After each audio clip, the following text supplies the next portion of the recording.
Well, today we're going to talk a little bit about your financial focus and a little bit on the 4% rule. Does it still make sense for your retirement? Mark is here to kind of talk us through this. And Mark, we were talking earlier, a lot of things to kind of unravel when you start to talk about a retirement.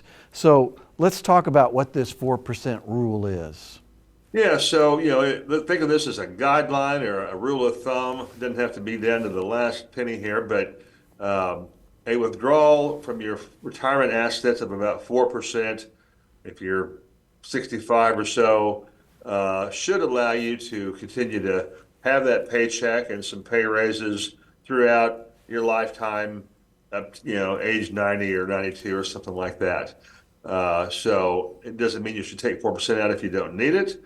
And the younger you are when you retire, it would be wise to maybe rely upon 3% or 3.5% or something like that to make your money last. And one of the things too we were talking about is what do you expect to do, or what do you want to do once you hit that retirement age? Do you want to stay at home? Do you want to travel or work part-time?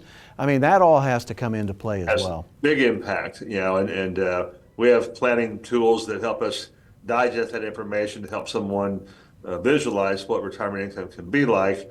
I've heard some people talk about the 60s being the go-go years, or maybe you're spending more money traveling, doing things.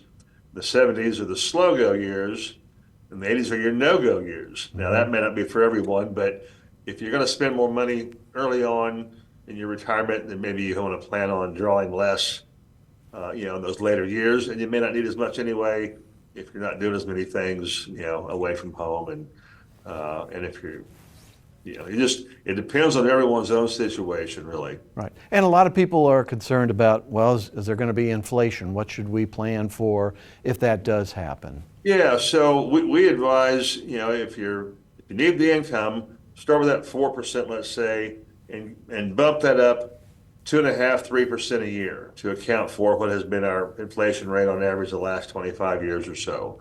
That way that income keeps up with, hopefully, your cost of living. You don't need that raise on a given year. I'd say bypass it. Don't take that raise and let those dollars stay there for the future when you might need a bigger raise or have some other expenses that you weren't planning on.